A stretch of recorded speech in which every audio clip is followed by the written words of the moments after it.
Gracias nuevamente y realmente quiero decirles que es un placer para mí estar en contacto con hermanos fieles, hermanos que están transitando el camino y que desean hacer la voluntad de Dios. Eh, es increíble que estemos a tantos miles de kilómetros de distancia, ustedes en un lugar, en una isla tan bella, tan paradisíaca como es Puerto Rico y yo aquí con mi familia en el sur, en las partes que nosotros le llamamos La Pampa, cerca de la Patagonia, allá al final del mundo, donde termina el planeta Tierra, pero unidos por el mismo calor que emana de nuestro Señor. Y la parábola que usted acaba de relatar, del fósforo y la vela, tiene que ver con el tema de hoy, que se titula El reino de los cielos, porque Jesús hablaba en parábolas también permanentemente, lo hacía a propósito para que entendieran los que tenían que entender y los que no tenían que entender no entendieran. Así dice Daniel capítulo 12, en el tiempo del fin, los entendidos entenderán. Y está sucediendo en este tiempo, en el que hay un grupo de personas que se dan cuenta el momento crucial en el cual estamos viviendo. Pero hay un grupo mucho más grande que no se da cuenta, que no lo entiende o no quiere entender el momento que nos toca vivir. Quieren que todo vuelva a la normalidad. Y hablando de normalidad, ellos están pensando en cómo vivían hasta el año 2019. Quieren seguir comprando y vendiendo, quieren seguir teniendo proyectos para el futuro, pero no quieren pensar que hemos entrado en una etapa distinta de la historia de la humanidad, en la cual el Señor habrá de manifestarse en breve tiempo. Y habrá de manifestarse para todos, para los que estén preparados y para los que no estén preparados. Por eso es importante que estemos preparados, porque el sacudimiento que vendrá sobre el planeta Tierra va a ser mucho mayor que un terremoto, mayor que cualquier tsunami, mayor que cualquier cosa que haya ocurrido hasta ahora, porque aún va a ser mayor que el diluvio. Y lo digo con el conocimiento de la causa.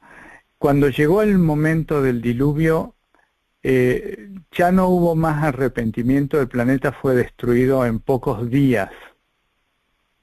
Las personas que estaban afuera del arca, que obviamente eran la inmensa mayoría, solo 8 estaban adentro del arca, vieron que empezaba a llover y tuvieron miedo, y cada vez más miedo durante algunas semanas, porque sabemos que después de 40 días de lluvia, ya el planeta estaba prácticamente sepultado bajo las aguas, y siguió lloviendo bastante tiempo más, hasta que fue cubierta toda el agua, todo el planeta con agua.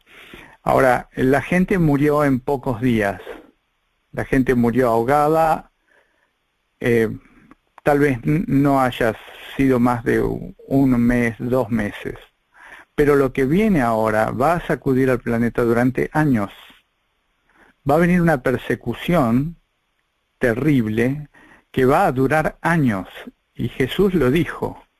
Habrá periodos de persecución de 1260, 1290, hasta 1335 días.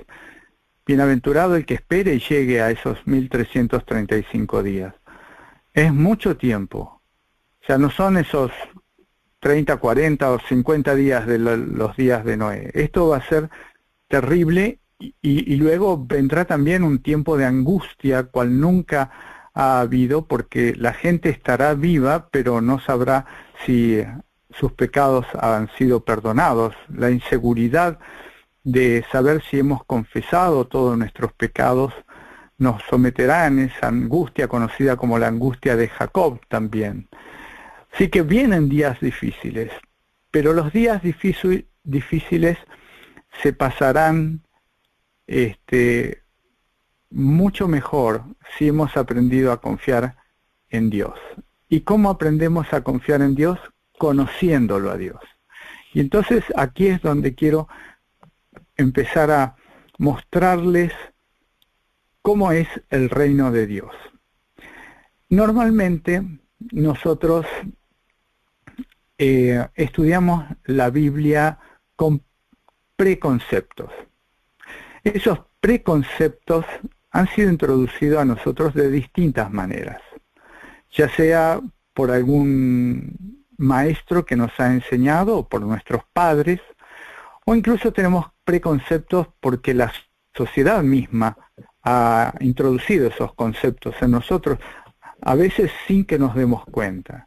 El concepto del infierno está muy arraigado en la sociedad. Desde muchos siglos antes del cristianismo ya había un concepto del infierno en las culturas paganas, y eso se ha ido extendiendo e introduciéndose en el cristianismo, que también cree en el infierno y cree en el cielo como una recompensa de todos los que han sido buenos aquí en la tierra, sin entender que la recompensa no es por ser buenos, sino que la recompensa es por haber aceptado a Cristo como nuestro Salvador. Así que hay muchos preconceptos a nuestro alrededor que tenemos que destruir para poder entender bien de qué se trata el reino de Dios. Para eso, nada más y nada menos que meternos en la mente de Dios. Y cualquiera que me escucha dice, pues no, eso es imposible. La mente de Dios es demasiado grande, es infinita. Nosotros somos finitos y nunca podríamos entrar en la mente de Dios. Es verdad, parcialmente es verdad. Nunca podremos nosotros abarcar toda la mente de Dios. Pero nosotros podemos comenzar a entender a Dios parcialmente, metiéndonos en su mente y pensando cómo piensa Dios y no cómo piensan los seres humanos. En algunas culturas, incluso en la cultura cristiana, se lo presenta a Dios como un Dios vengativo. Si usted no hace lo que Dios dice, le envía un rayo del cielo y lo destruye. En Segunda de Reyes, capítulo 1, se nos cuenta la historia del rey Ocosías, que tuvo un accidente, se cayó desde una ventana y quedó lesionado, probablemente alguna lesión grave en la columna o algo así. De hecho, que no podía moverse, estaba en cama, y mandó a sus siervos a que fueran a hablar con un dios pagano, con un Baal pagano. Entonces, Dios le dijo al profeta Elías que se interpusiera entre esos siervos del rey Ocosías que iban a hablar con el dios pagano, el dios Baal, y le dijera que por haber ido a consultar a un dios pagano y no haber consultado con el Dios verdadero, ahora el rey Ocosías iba a terminar sus días en la misma cama donde estaba, que iba a morir y no se iba a recuperar. Ocosías escuchó esa noticia y le pidió a un capitán que vaya con sus 50 hombres para... La intención era tomarlo preso a Elías, pero este capitán usó de una artimaña, haciéndose el buenito, y le dijo a Elías, Elías, varón, siervo de Dios, el rey quiere verte. Era una invitación, pero Elías sabía que en realidad lo que querían era llevarlo prisionero y tal vez matarlo. Así que descendió fuego del cielo y los consumió, al capitán y a sus 50 hombres. El rey Ocosías volvió a enviar a un segundo capitán con 50 hombres. La historia se repitió exactamente igual. Y estos también fueron destruidos por un fuego del cielo que vino y los consumió. Así que el rey Ocosías mandó un tercer regimiento de 50 hombres con su capitán para traer a Elías prisionero, pero este capitán no era tan tonto como los anteriores.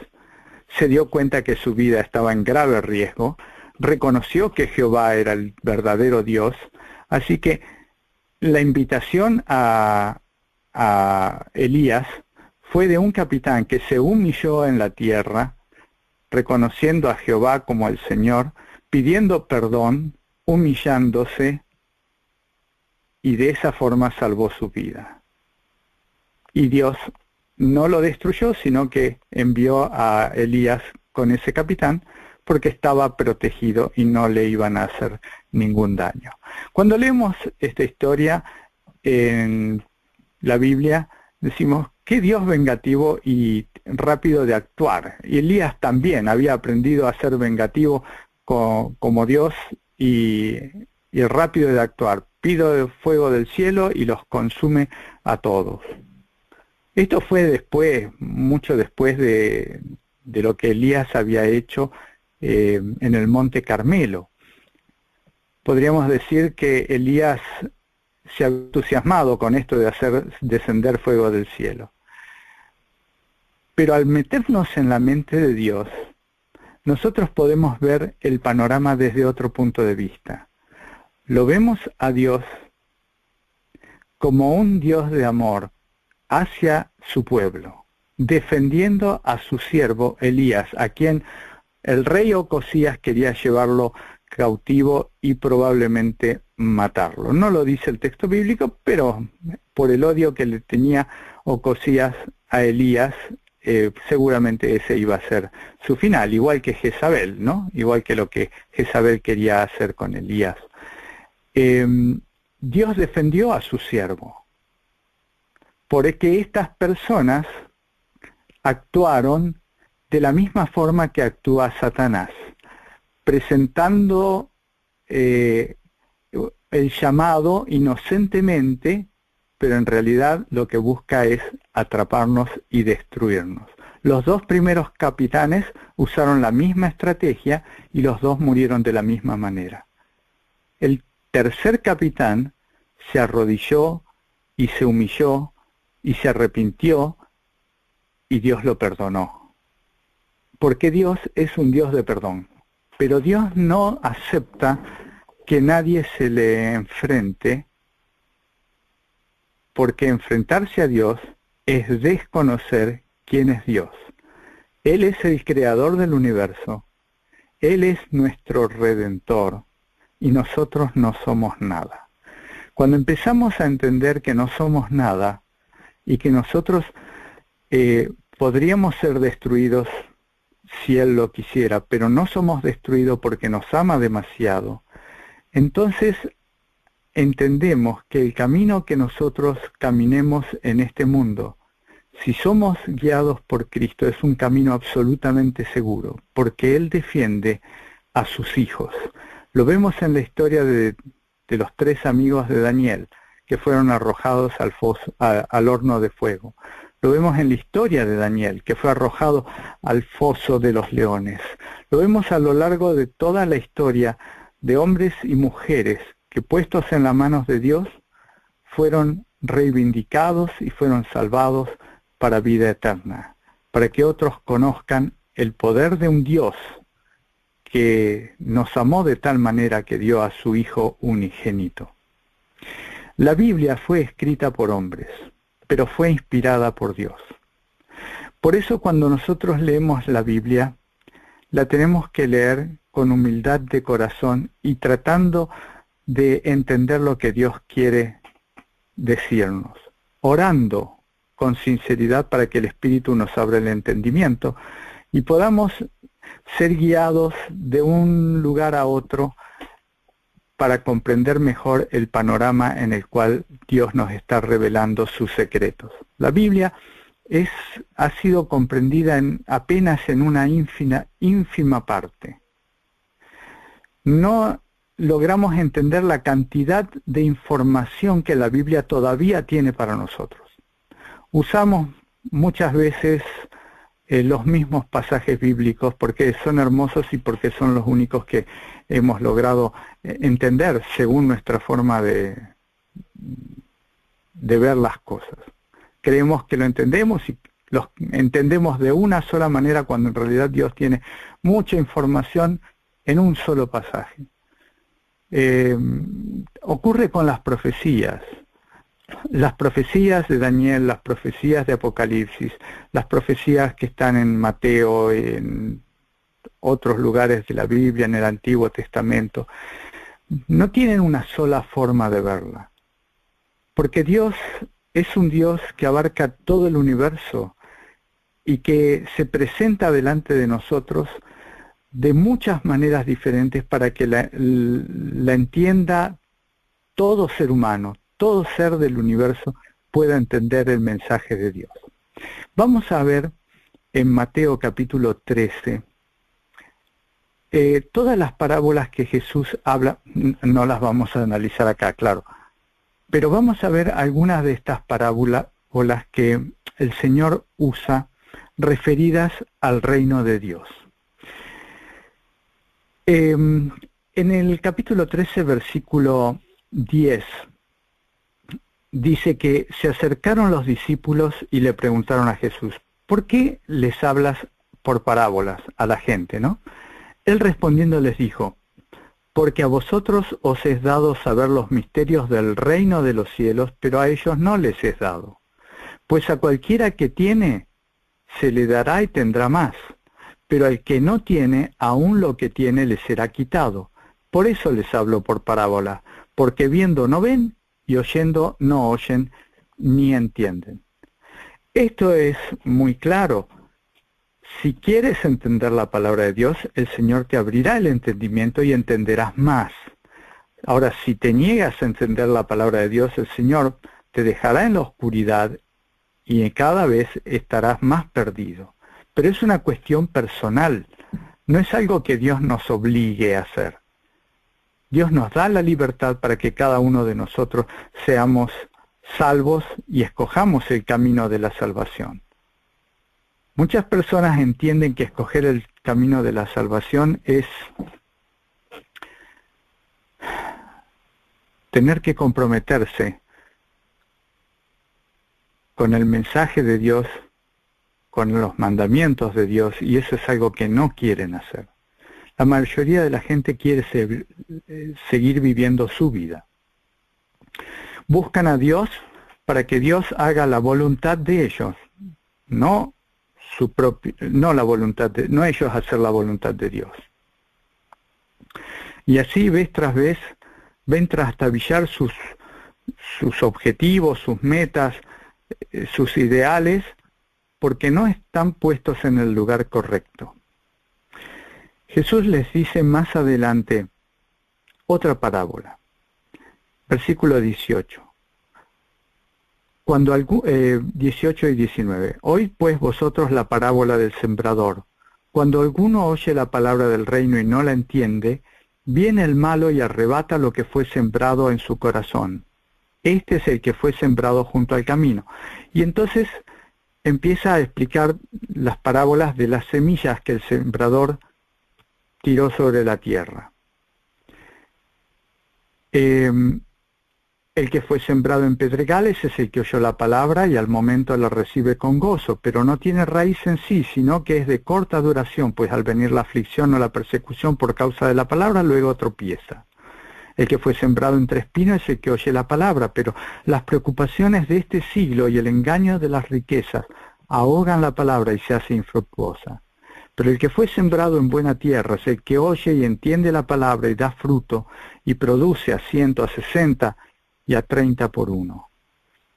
Y supongo que todos los que están escuchando ahora quieren ser como el que fue sembrado en la buena tierra, que da fruto.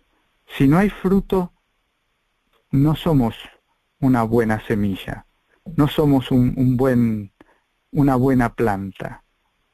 Corremos el riesgo de ser cortados.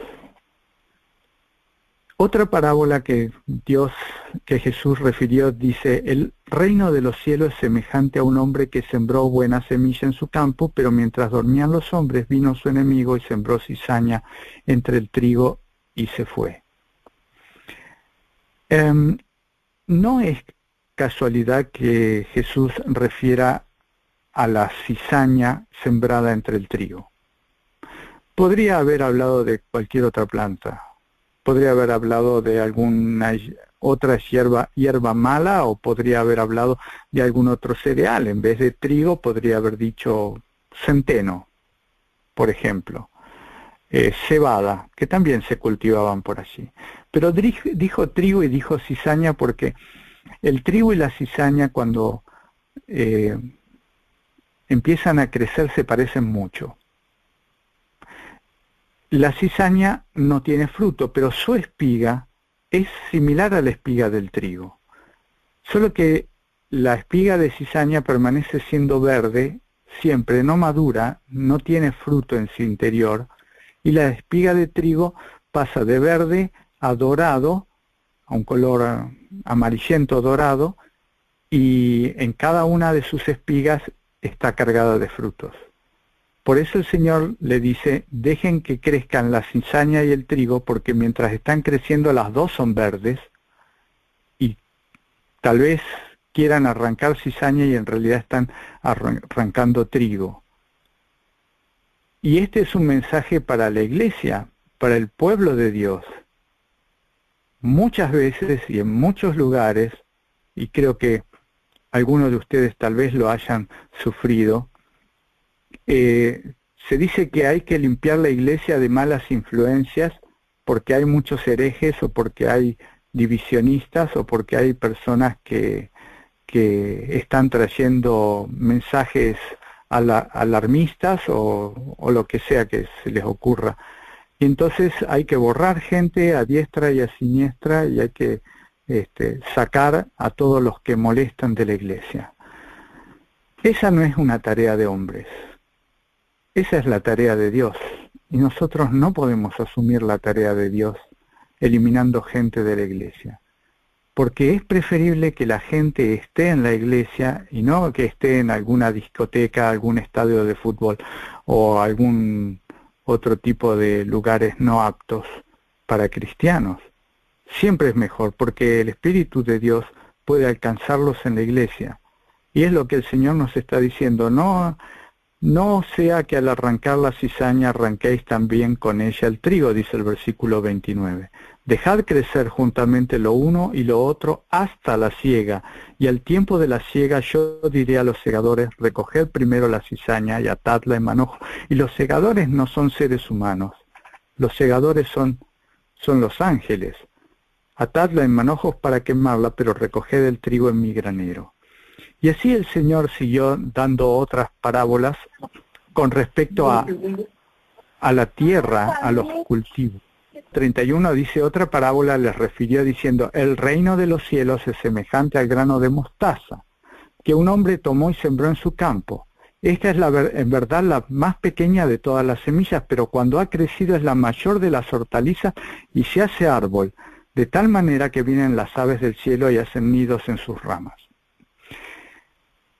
Esto también es para los siervos de Dios que se consideran que son pequeños y que su influencia en el mundo va a pasar desapercibida. Y no es así. Aquel que se considera pequeño va a ser considerado grande en el reino de los cielos. Muchos grandes hombres del Evangelio, grandes campeones del Evangelio, lo fueron porque sus madres plantaron la semilla en su corazón cuando eran bebés, cuando eran niños. La madre de Juan Hus, la madre de Martín Lutero, la madre de muchos reformadores fueron las que plantaron la semilla, y nosotros muchas veces ni siquiera reconocemos sus nombres, ni su historia. Pero ellas plantaron la semilla en jóvenes, en niños, que llegaron a amar tanto a Dios, que prefirieron dar su vida para que la verdad fuera conocida. Vuelve a decir el reino en el versículo 33. El reino de los cielos es semejante a la levadura que tomó una mujer y escondió en 3 medidas de harina hasta que todo quedó leudado. 3 medidas de harina eran aproximadamente unos 36 litros, el equivalente a 36 litros, bastante. Alcanzaba para hacer pan para satisfacer a unas 100 personas aproximadamente. La levadura está compuesta por pequeños granos, pequeños gérmenes de hongos, unos hongos microscópicos, pero cuando fermentan, leudan toda la masa y crece. Y la levadura es importante, muy importante, aunque en ciertos pasajes es símbolo de pecado y contaminación. En este caso es un agente beneficioso para producir un pan que sea agradable al comerlo. Y les cuento una intimidad. Yo hago pan de vez en cuando, frecuentemente, y no me di cuenta de que la levadura que tenía estaba vencida, había perdido su eficacia. Así que hice un pan ayer a la tarde, y cuando salió el pan no había leudado, y no hubo forma de hacerlo leudar. Pero perdí mucho tiempo. Finalmente lo cociné igual, y salió un pan más bien chato, un pan de cereales, pero chato. Y ahí fue cuando me di cuenta que la levadura estaba vencida. Nunca le había prestado atención a la fecha de vencimiento de la levadura, y en este caso fue en contra mía por no haber prestado atención a ese pequeño detalle. Así que la levadura, la buena levadura, es importante también para hacer buenos productos para el reino de Dios, ¿no? Las cosas pequeñas que nosotros no le damos importancia, Dios le da importancia, y son para beneficio del pueblo de Dios. Y Jesús vuelve a insistir con el tema del reino de los cielos en el versículo 44. Dice: el reino de los cielos es semejante a un tesoro escondido en un campo, el cual un hombre halla y lo esconde de nuevo, y gozoso por ello va y vende todo lo que tiene y compra aquel campo. Y siempre nos han dicho que este hombre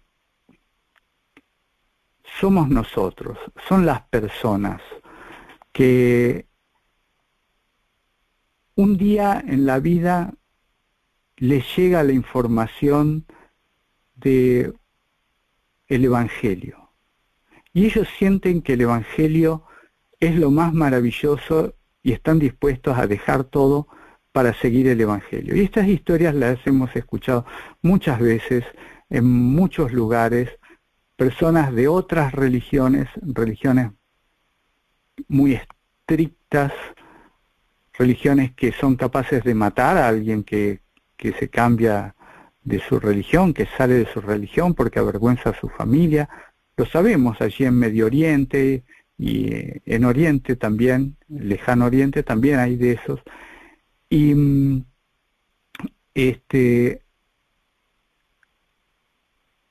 sabemos que esas personas han puesto su vida en juego cuando aceptaron a Cristo como su Salvador. Algo que para nosotros los cristianos de Occidente es un poco difícil de entender, porque generalmente nadie pone su vida en juego aquí en Occidente, no de una forma tan evidente, ¿no? Lo podrán echar de la casa, lo podrán desheredar, pero poner en riesgo su vida es más de ese tipo de sociedades. Estoy hablando de los musulmanes o de otro tipo de religiones paganas que son muy celosos de su religión y no quieren que el cristianismo se meta en sus familias. Ahora, En el versículo 45 hay otra parábola más que habla del reino de los cielos. Dice que el reino de los cielos es semejante a un comerciante que busca buenas perlas, y al hallar una perla preciosa fue y vendió todo lo que tenía y la compró. ¿Cuántas veces hemos referido el reino de los cielos aquí? Hay por lo menos 6 veces que hemos referido el reino de los cielos. La parábola del sembrador, la parábola del trigo y la cizaña, la de la mostaza, la de la levadura, la del tesoro escondido, la perla preciosa. ¿Por qué el Señor usa tantos ejemplos distintos para mencionar una sola cosa? El reino de los cielos. ¿Por qué no dice, bueno, el reino de los cielos es como la parábola del sembrador o como del trigo y la cizaña? Pero en cada una de esas parábolas nos va dando un aspecto del reino de los cielos. Con lo cual nos va demostrando que el reino de los cielos no es algo tan simple como podríamos creer. Hacer buenas obras y ya terminamos en el reino de los cielos. El reino de los cielos es algo muy amplio, muy abarcante, es algo hermoso, es algo que podríamos codiciar y desear tener más que cualquier otra cosa del mundo cuando vemos su verdadero significado, su verdadero valor, como en el caso del tesoro que está en el campo. A veces ni siquiera nos damos cuenta de que hemos sido llamados para una tarea dentro del plan de Dios de llevarnos al reino de los cielos. A veces ni siquiera sabemos que somos levadura. A veces no sabemos que somos un grano de mostaza.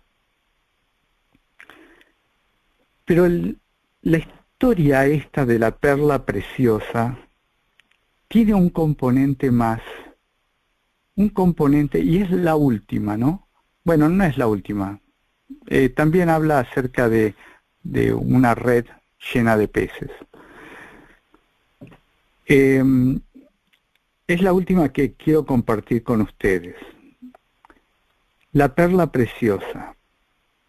Un comerciante busca buenas perlas, y al hallar una perla preciosa, la perla del gran precio, fue y vendió todo lo que tenía y la compró. Todo lo que tenía él lo vendió para comprar una perla. Algo difícil de entender. ¿Por qué concentrar todo lo que tengo en una sola perla? Normalmente una persona con sentido de la administración no pondría, como decimos por acá, no pondría todos los huevos en la misma canasta, porque si ocurre algo y se rompe la canasta, se rompen también los huevos y se rompen todos. Por lo tanto, una persona sabia administrativamente hablando pondría huevos por aquí, huevos por allá, cosa de que sobrevivan a cualquier catástrofe y siempre tenga algo para seguir adelante. Sin embargo, este hombre, este comerciante, el de las buenas perlas, cuando haya una perla preciosa, vende todo lo que tiene y la compra. Y uno diría, ¿y si se le pierde esa perla, pierde todo? Se queda sin nada. Es una sola perla. ¿No sería mejor tener 50, 100, 200 perlas de menor precio y guardarlas en distintos lugares para que ante cualquier desastre o ante cualquier robo uno pueda seguir teniendo un remanente de perlas? Eso lo diríamos como alguien inteligente, ¿verdad? Alguien inteligente haría eso. Sin embargo, este señor, este comerciante, parece no ser muy inteligente. Encuentra una perla que le gusta, que es costosa, que es hermosa, vende todo y la compra. Bueno, ¿quién es este comerciante? Les voy a leer lo que el comentario bíblico dice sobre él. Tanto la parábola del tesoro escondido como la de la perla preciosa señalan a que el reino de los cielos es de un valor tan enorme que uno debiera estar preparado para hacer todo lo necesario para conseguirlo. Jesús no está enseñando que su gracia se puede comprar ni obtener por obras, sino que, ¿qué es lo que está enseñando? ¿Que es gratis? Miren, yo les propongo ahora ver esta historia, la del mercader, desde otra perspectiva, que también tiene que ver con el reino de los cielos. Porque, y voy a hacer un paréntesis acá, tal vez un poco largo, el reino de los cielos es donde está Dios y donde Dios quiere que estemos todos nosotros. Este reino de los cielos ha sido contaminado. Hace muchos milenios, nosotros no sabemos cuándo se originó, en qué momento de la historia del universo se originó el pecado en la mente de Lucifer. Se fue diseminando esa rebelión y finalmente terminó arrastrando a 1/3 de los ángeles del cielo. Lo que era perfecto ahora ya no lo es. Está comenzando a corromperse. Y luego cayó el planeta Tierra. El planeta que había sido diseñado especial, con unas características especiales. Este planeta era especial. No era como los otros planetas.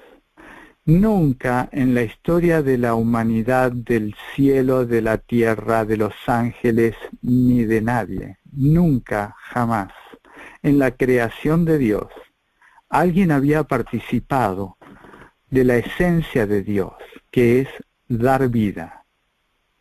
Los ángeles no pueden dar vida, los ángeles no se reproducen, los seres de otros planetas no se reproducen, son los que son los que Dios colocó en esos otros planetas. La cantidad de ángeles también es la que Dios creó en un principio para la administración eficaz de todo el universo. Dios creó ángeles y no volvió a crear ángeles hasta ahora, por eso en el cielo hay un faltante. Falta 1/3 de los ángeles que Dios creó. Dios podría haber creado otros ángeles para sustituir al 1/3 que falta, pero no creó otros ángeles.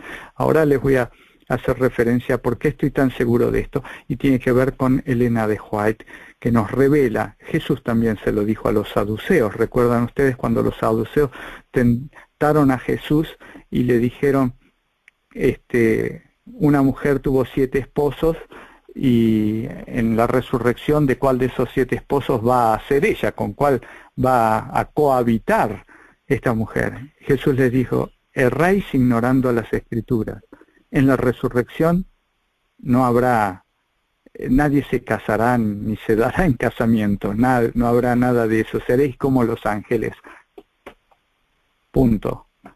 No habrá sexo, no habrá relaciones sexuales, no habrá embarazos, no habrá más crecimiento poblacional. Seremos como los ángeles, porque lo dice Elena de White, que los salvados completarán el número de ángeles caídos. O sea, los salvados irán a reemplazar cada uno de los puestos que dejaron los ángeles que se fueron detrás de Satanás.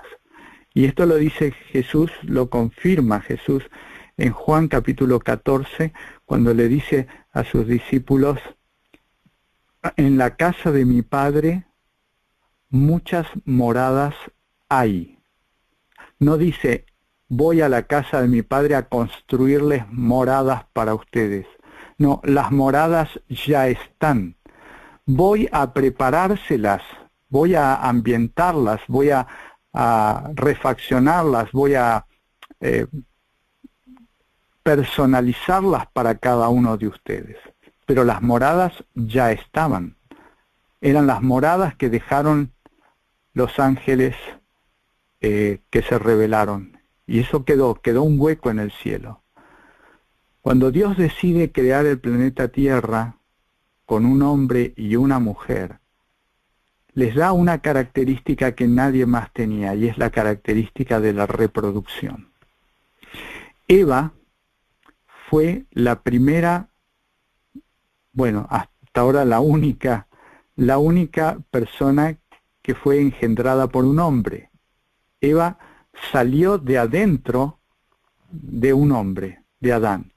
Y todo el resto de la humanidad salieron de una mujer, de Eva. Eso también está ahí en Génesis. Ustedes lo pueden ver capítulo 2, 3, en adelante, capítulo 4. Los primeros capítulos de Génesis, lo que les estoy relatando.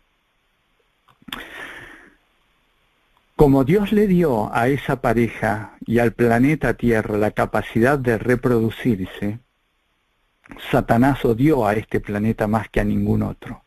Porque lo que Satanás quería, Lucifer quería, antes de convertirse a Satanás, era justamente tener él también la posibilidad de dar vida, de crear seres, cosa que la humanidad es la única que lo puede hacer, crear seres, o sea, engendrar seres vivientes. Algún día, más adelante, en otra oportunidad, tal vez ustedes vean en mi canal algo acerca de lo que Satanás está llevando a la humanidad a hacer, y que también lo llevó a los antediluvianos, de acuerdo a lo que Elena de White dice, manipulando genéticamente a los antediluvianos y a los postdiluvianos de nuestro tiempo. Satanás quiere cambiar la imagen de Dios en la humanidad y poner su imagen en la nueva humanidad que está creando. Ese es todo un problema que los hijos de Dios en este tiempo tienen que vivir. Muchos sin entenderlo plenamente, pero algunos intuyendo las cosas malas que están pasando a nuestro alrededor, las inoculaciones y todos los engaños que Satanás está planteando, se están dando cuenta, ya les digo, intuitivamente, porque tal vez no tenían todo el fundamento que podrían tener otras personas más instruidas. Pero hay personas que sin tener todo el fundamento intuyeron, porque Dios les iluminó, porque estaban dispuestos a obedecer a Dios más allá de cualquier consecuencia, que inocularse en este tiempo era peligroso. Y no lo hicieron, confiaron en la palabra de Dios, confiaron en los consejos del Señor, adoptaron la dieta que Dios nos había dado a través de Moisés, a través de Moisés, digo, porque está escrita tanto en Génesis como en Éxodo y en Levítico, y también Elena de White nos ha dejado en distintos libros consejos sobre el régimen alimenticio, etcétera, el ministerio de curación también, cómo debemos alimentarnos para pasar estas pruebas en este tiempo. Por eso Dios nos ha dejado una cantidad de información para que su pueblo pueda entender cuánto nos ama. Y si nosotros entendemos cuánto nos ama, nos vamos a poner en sus manos de amor en medio de esta crisis que el mundo está viviendo y que comenzó en el 2020. Si quieren poner una fecha, en el 2020 comenzó esta última parte de la crisis. Se necesita fe y no miedo. Cuando la gente tiene miedo, comete muchas equivocaciones.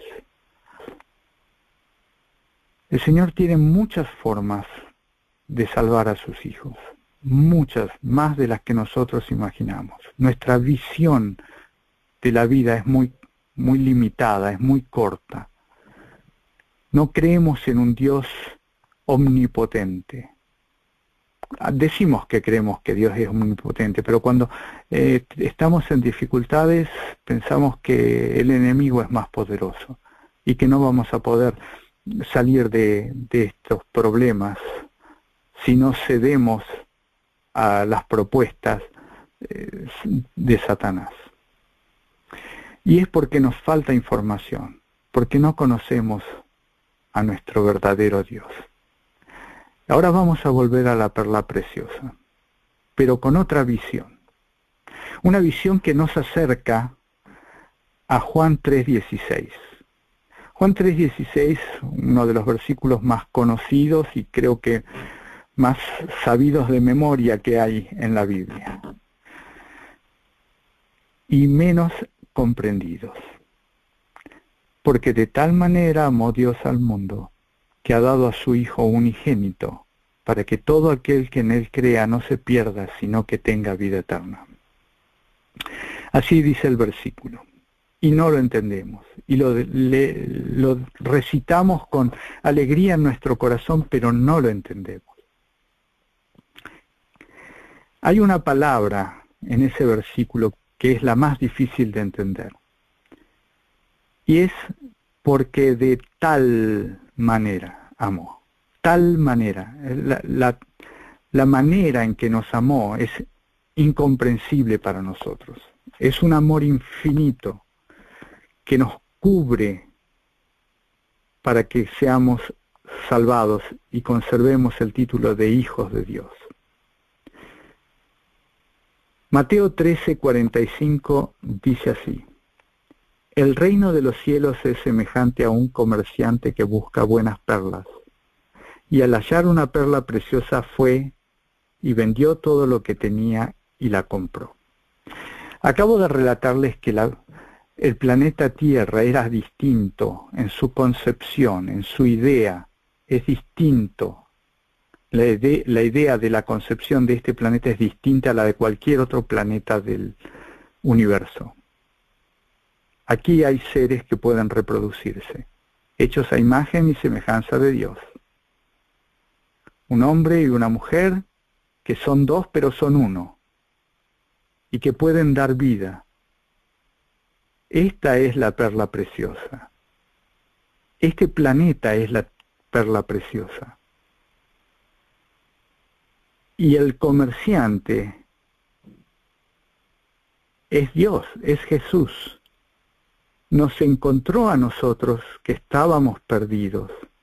Dejó todo lo que tenía y vino a comprarnos con su sangre. Se entregó a sí mismo. Vendió todo, dejó todo lo que tenía y nos compró. El precio fue exorbitante.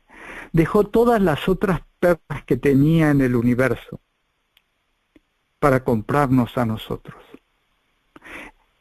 Eso es, de tal manera amó Dios al mundo.